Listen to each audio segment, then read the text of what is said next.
Hello, good morning. Welcome to our class of IBPS English.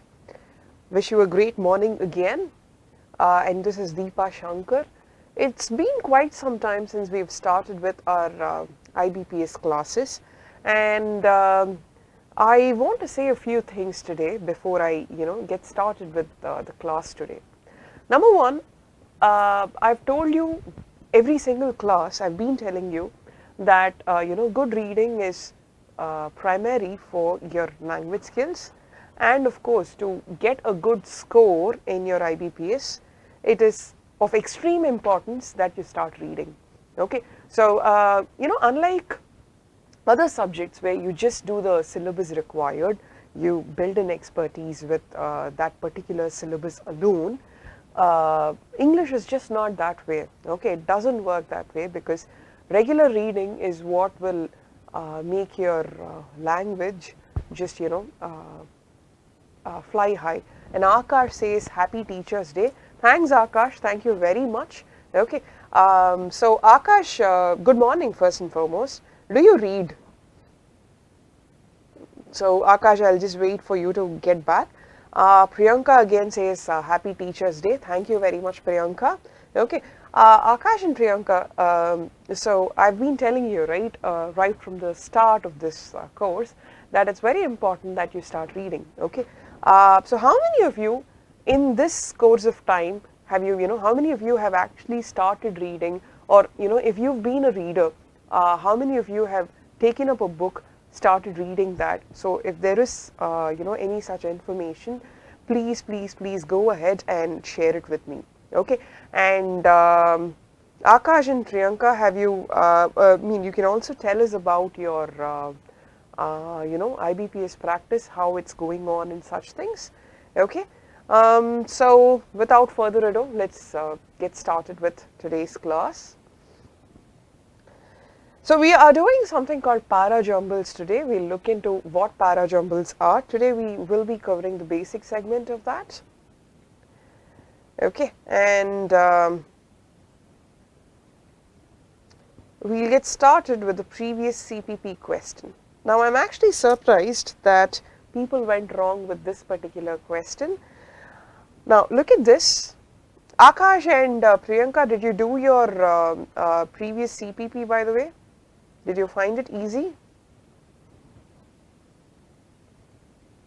Okay, so look at this. Choose the word that is most synonymous with the word antipathy. Okay, so what is antipathy?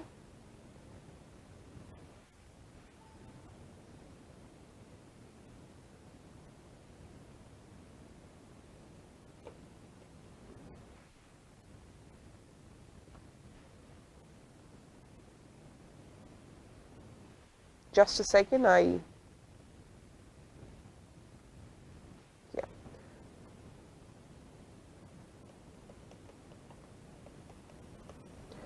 Now, Shahbaz Khan says Happy Teachers Day. Okay, thank you very much, Shahbaz. It's indeed a pleasure to be teaching you folks. Okay, HashLearn has made it possible for us to, get in touch, even though distance is a huge concern here. All right, so we were discussing this antipathy. Okay, Akash says no, he hasn't read a book yet. Come on, Akash, take it as a challenge today. Today you start reading. Okay, so I've given you quite a few suggestions, right, throughout the course of this curriculum. Please let me know what you would be starting with. Okay, Priyanka and Shahbaz, so what have you been reading? All right, so now we come to the word antipathy. All right, antipathy. Now remember, even if you do not know the meaning of the word beforehand, you are, I've taught you how to cut these words into root blocks and then figure out the meaning, correct? Okay, now look at this, anti and pathy. Anti is the root word for opposite, am I right? Okay, and path is the root word for emotions, feelings, etc. Okay, for example, if you say empathy or sympathy, Now, if you have some sympathy, for example, someone is not feeling well, and then you go and say, take care of yourself, please make sure you recover, have you been to the doctor, have you been taking your medicines regularly, that is sympathy. Okay, now sympathy and empathy are very, similar, but they aren't synonymous to each other. Okay, now empathy is what you have when you just put yourself in the shoes of that person and then you say stuff like this. Okay, so it is sympathy plus feeling for the person, with more emotions, with more of what do you call individual, your own contribution. Okay, so empathy is when you feel sympathetic towards a person, but when you put yourself in that position, okay, that becomes empathy. All right, then, so this is about sympathy and empathy. All right, then there is apathy. Path, as I said, is the root word for feelings and emotions. When you're apathetic to a situation, you are indifferent.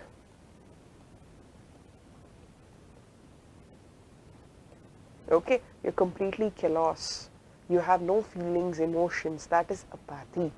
Okay, now, so this is sympathy, empathy, apathy. Okay, now I want the the meaning for the word antipathy. Okay, apathy is lack of emotions, lack of feelings. Empathy and sympathy are almost the same. Then there is animosity. Okay, so animosity is hatred. Okay, now hatred is any other words that mean the same, by the way? Of course, you have antipathy. These three are related. These two are opposites of antipathy, while apathy is the lack of feelings. Okay, animosity and antipathy are actually synonymous. You have some hatred towards a person. So antipathy is negative feelings for a person, which can be read as hatred. Any problem with this question? Akash, Shabhas Khan, Priyanka, and yeah, just the three of you. Okay, are there any others watching the video? Please get in touch with me then and there. Okay, so sympathy, empathy, another word that means the same is compassion. Okay, so we go to our subject matter for our book suggestion for the day. So today we will be looking at another another book from one of our favorite authors, that's R.K. Narayan. Okay, now the reason that I keep pushing R.K. Narayan with you guys is he writes beautifully, and at the same time the language is extremely simple. Even if you are not a regular reader, the story just flows, and the narrative style is very engaging. At the same time, the language is extremely simple. So if you are at the beginner level, please have a look at R.K. Narayan. Okay, for all that you know, you might become a very avid reader if you start off with this. Okay, now Under the Banyan Tree is a collection of short stories. Okay, and one of the most famous stories from this collection is Selvi. Okay, now I'm not giving you any more information than necessary. I don't want to spoil it for you by giving you, spoilers. But Selvi, if you read it, you realize that it is, it is based on someone we've all known all our lives. Okay, it's about a celebrity, a very famous Indian personality, a Bharat Ratna, and it gives a very different story. I don't know if R.K. Narayan had some inside information on this particular very famous personality when he was writing Selvi, but it's very interesting to read it. And when you are done, with that particular story, you're like, okay, what if this were true? A conspiracy theory of sorts. Okay, so that's enough about Selvi. Please, please, please, please read it and let me know if you could figure out who the celebrity he was referring to. If you could figure it out, and what your thoughts about this were. Okay. So now we go ahead with para jumbles. Now typically I keep teaching you the theory part, the concepts first, and then we see the exercise questions. But today we will be doing it slightly differently, okay? And I'll tell you why. Number one, it is easier to do your para jumbles in this certain fashion than study the theory first, concepts first, and then go ahead with the exercise. Okay, so as and when we do it, I'll explain concepts, right? First and foremost, what is a para jumble exercise? Akash, Priyanka and Shabaz, so do you know what a para jumble question is? Anyone? So, para jumbles, you are given a set of sentences and it is in jumbled order. Okay, it is your job to put it in proper order so that it makes paragraph sense.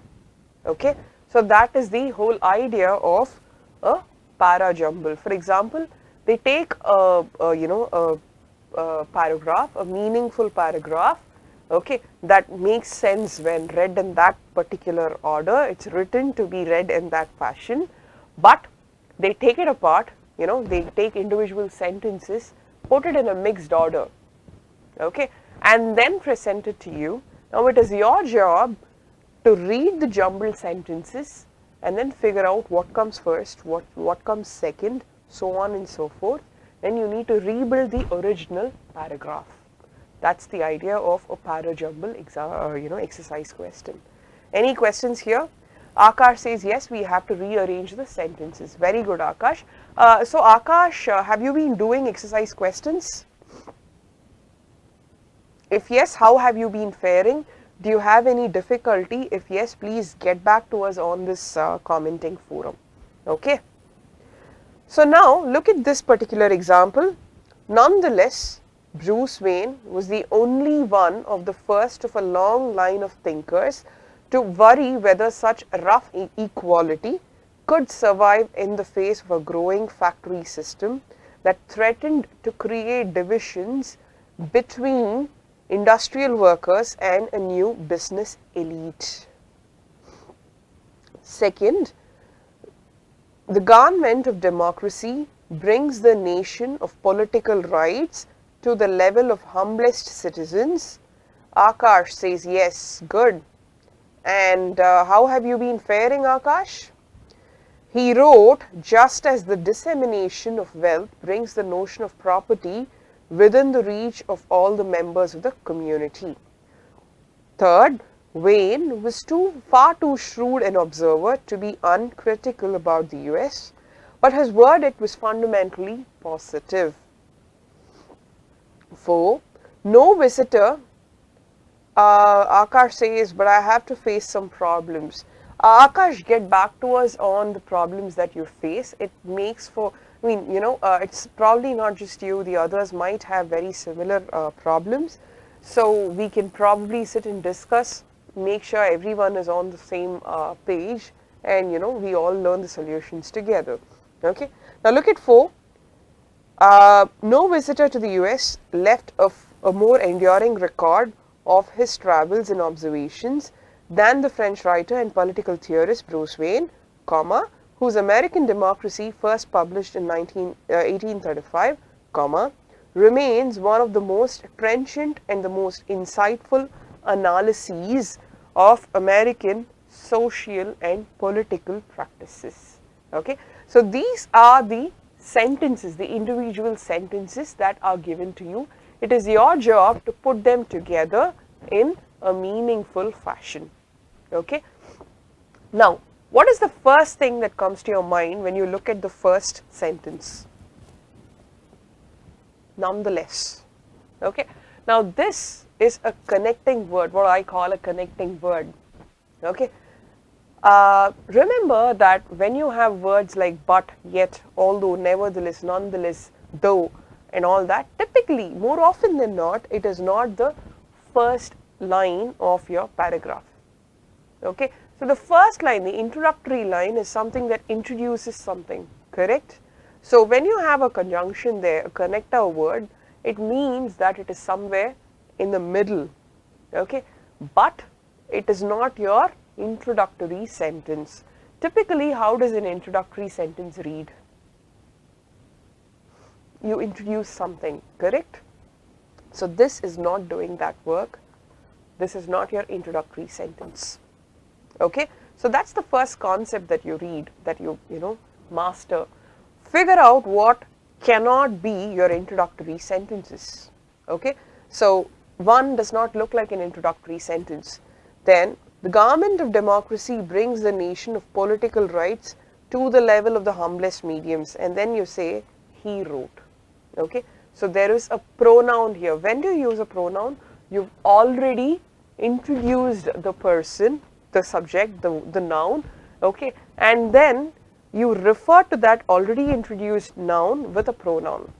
Okay, so here there is a pronoun and you have absolutely no idea who this he is, correct? So this cannot be your introductory sentence. Then Wayne was far too shrewd an observer to be uncritical about the US, but his verdict was fundamentally positive. Now, you're talking about a person called Wayne, but it sounds like a continuity sentence, okay? It is not introducing anything. Let's have a look at the fourth sentence. No visitor to the US left a more enduring record, okay? And then you say French writer, political theorist Bruce Wayne, who's blah, blah, blah, blah, blah, blah, blah, okay? Here you introduce the person, correct? So this is your introductory sentence. Any problems here? So this is your introductory sentence, right? Anyone with a problem? Then, okay, so you've introduced Wayne, okay. Now look at this. Wayne was far too shrewd an observer to be uncritical, but his verdict was fundamentally positive. And then you have the government of democracy brings the nation, okay, then you say he wrote something, okay. So the first introductory sentence talks about remains one of the most trenchant, insightful analyses of American and social political practices. Okay, then one of these will be your second sentence. Okay, which of these? Let's see. But look at this. Nonetheless, Bruce Wayne was the only one of a long line of thinkers to worry blah blah blah blah blah about industrial workers. Okay, now you've realized that 4 is going to be your first sentence. There is absolutely no problem. How are you going to arrange the next 3? Any ideas? Akash, Priyanka, Shahbaz, anyone? Okay, you come up with the ideas. I want to hear it from the horse's mouth. Okay. Meanwhile, I'll tell you something else about this. What exactly is this analyses?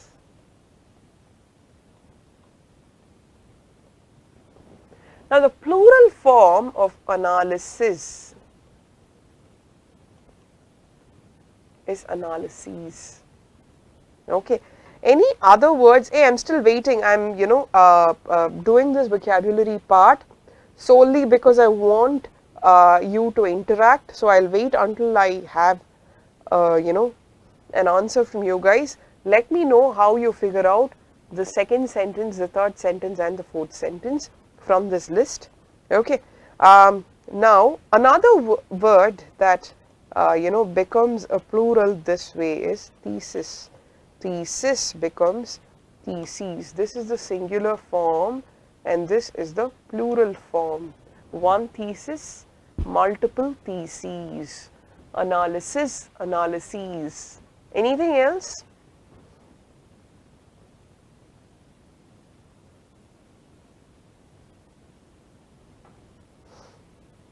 Anyone? Okay, all right. So look at this. I've been waiting for a long time, but anyhow, let's just hope that, it's just a lag. Akash again says no and no. Why? What is this no for?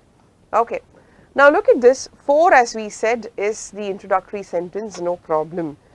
Now, you have introduced Bruce Wayne, and then you've said something about his book American Democracy. Okay.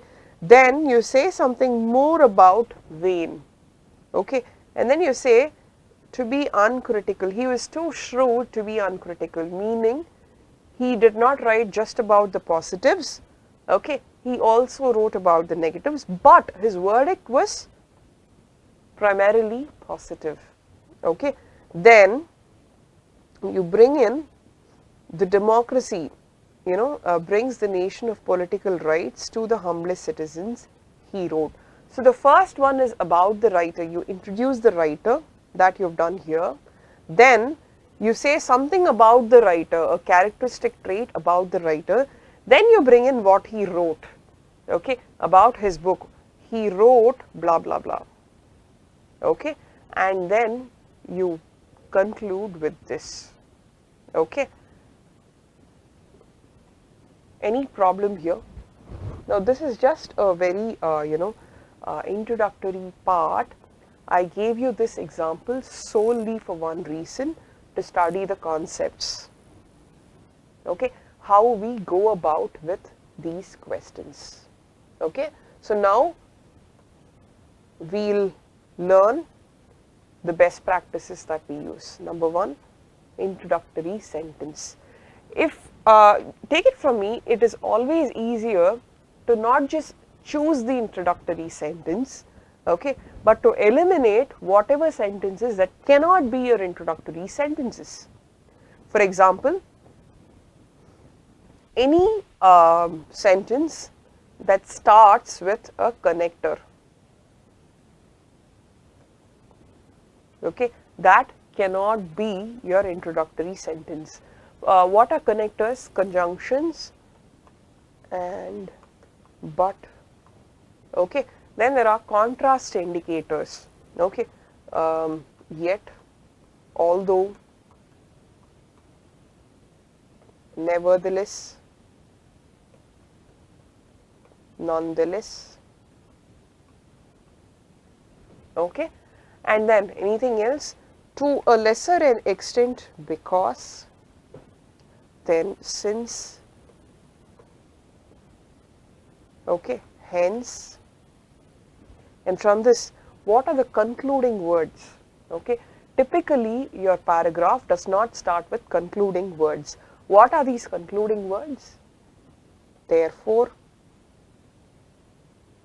thence, and then there is hence, then there is thus, correct? Okay, so these are, see, this is not a comprehensive list of words that cannot be part of your, that cannot be the start of your sentence, okay, and there can be other words. Akash, Priyanka and Shahbaz, can you also give me other words that typically cannot start a passage? If you see these words, remember to eliminate that as your introductory sentence, okay. So this is about introductory sentence and connectors. Second is pronoun, which is what we saw there, okay. Now remember when to use a pronoun. Grammatically, you cannot use a pronoun until you have introduced the noun first, okay. For example, let's look at this. Steve and Mark are twins.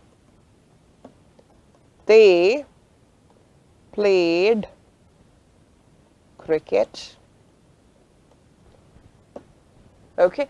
Now remember that I have introduced Steve and Mark first. So and therefore, very good Akash, yes, so and therefore are typically concluding words. They do not really start a paragraph. Very good work there, Akash. Go ahead. Okay, so this is something I've introduced Steve and Mark first, and then I use they, the pronoun. Now, they played cricket cannot be your starting sentence. Any problem here? Okay, so pronouns and connector words. Anything else that you feel are, cannot be part of your first sentence of a paragraph, then there is something else. First, secondly, lastly. Okay. Now, a paragraph is probably of this structure where you introduce something and then you give reasons, your arguments, you list the arguments. These are list indicators. Okay. These again cannot start a paragraph. Okay. So that is about your introductory sentence. So it is always easier to eliminate what cannot be the start of your sentence, then go ahead. Okay. Then concluding sentence. It is the complement of the introductory sentence. We've already seen it. The concluding sentence says something solid about the author's conclusion in that passage. Okay. So you introduce, you say a few things about whatever the concept is, and then you have a solid conclusion. Okay. So a conclusion is typically, what are the concluding words that you use? So, therefore, Shaba says also, very good. You cannot start a paragraph with also. Good job there. Okay. So, therefore, hence, okay, and then you have words like finally, or you can say in conclusion. Okay. So, typically, these will be your concluding sentence elements. Okay.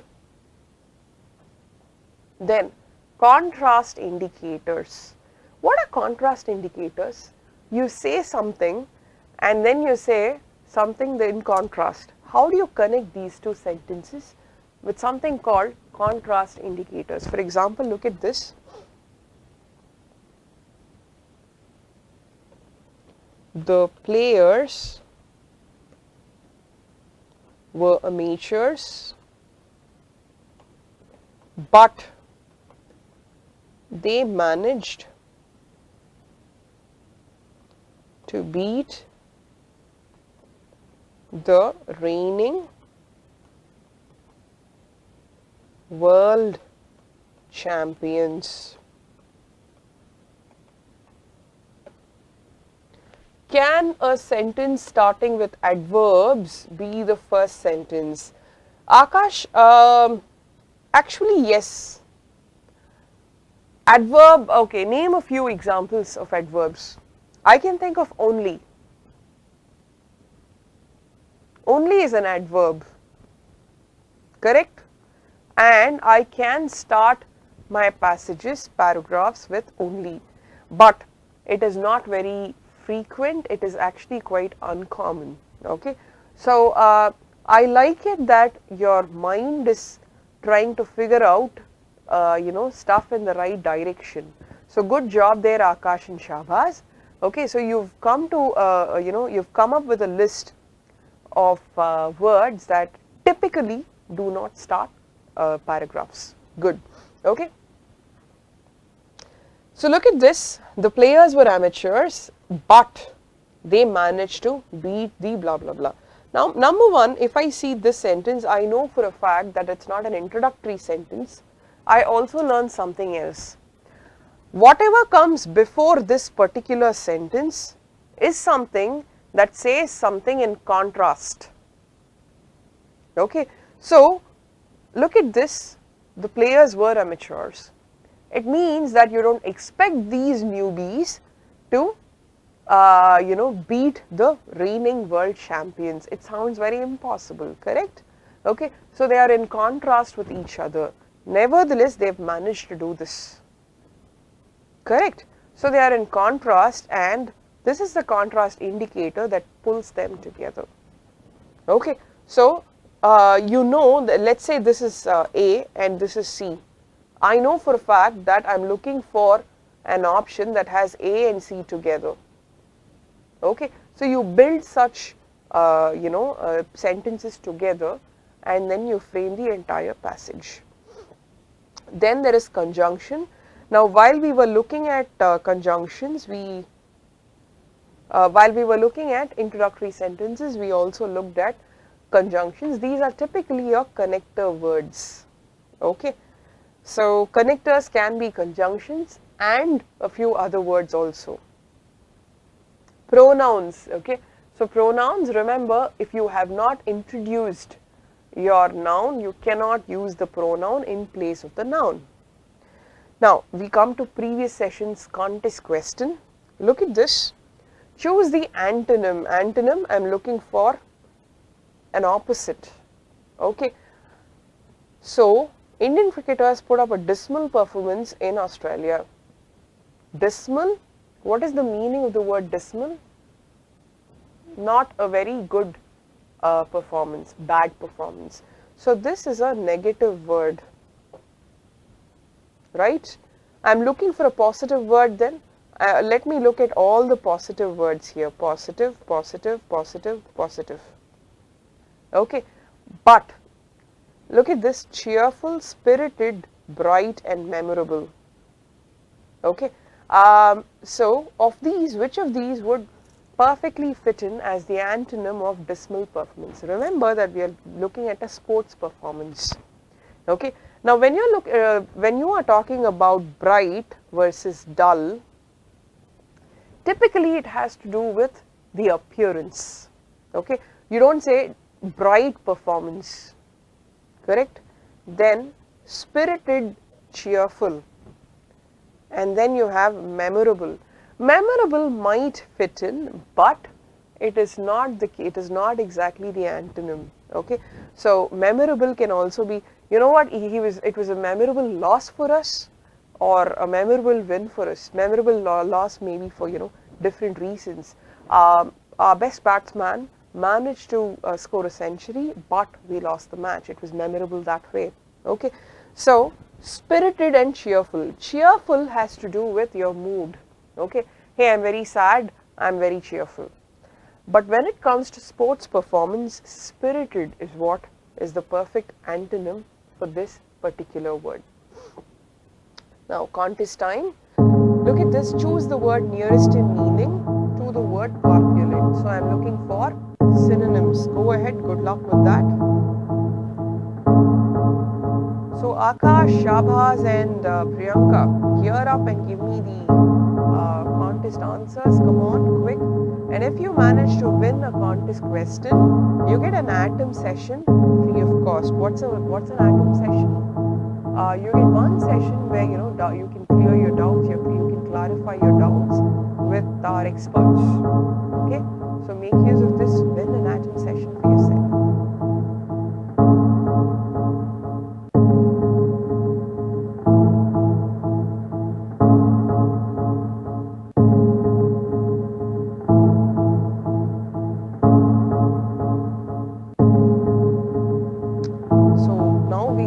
To do some vocabulary for the day. Okay, now look at this word roots again. We've seen quite a few here. Okay, now look at this. Frig is the root word for cold, from which you get refrigerator,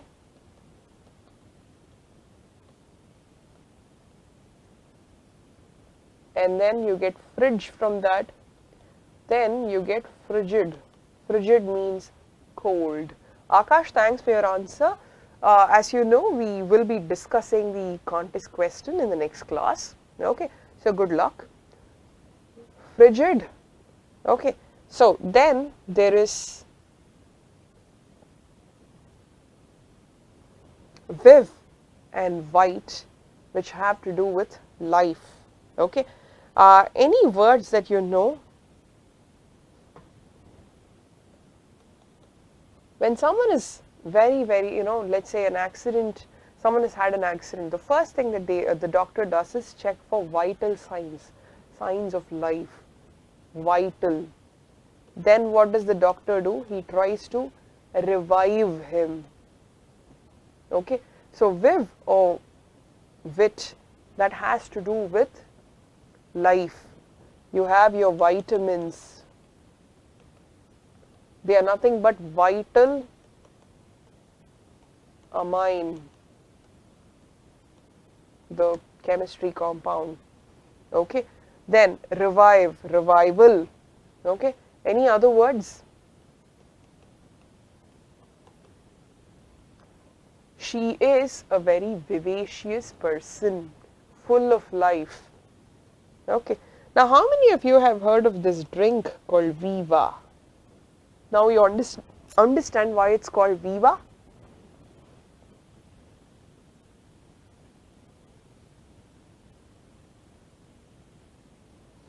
Okay, so this is to do with viv. Then you have reg or rex, that is the root word for king, okay, from which you get regal. Then we've already seen this, regicide. Side is the root word for killing. Suicide, matricide, patricide, fratricide, sororicide, homicide. Okay, if you commit regicide, you kill the king.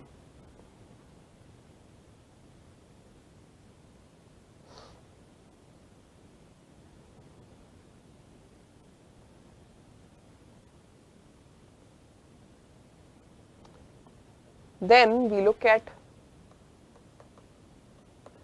simi, means same or like, okay, together. Now we look at a very interesting word, verisimilitude.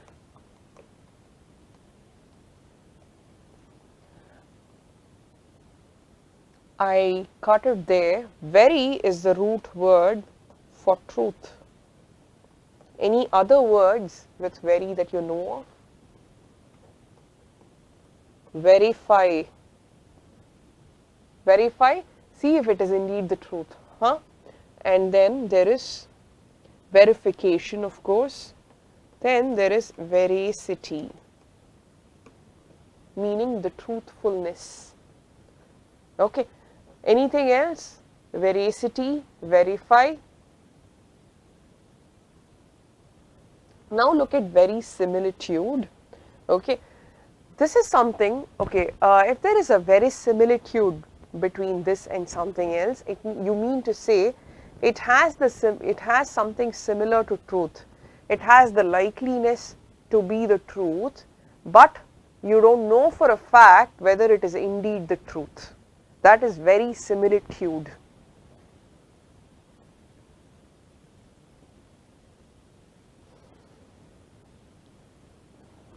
Then, how many of you have heard of nihilism? It's a philosophy path. Okay, so you can read this book called Being and Nothingness.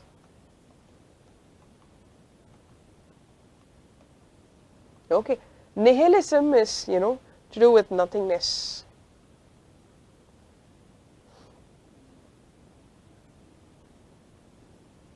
Then you have prime, meaning first. You have prime, primary, primeval, primitive. All of these mean first, initial or basic. Okay, primeval, primitive, they mean something very ancient as well. Okay, so any problems here? Anything else?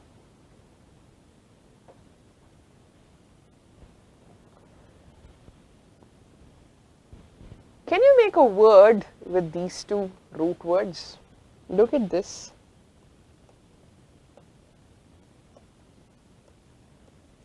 Fak is to make, man is hand.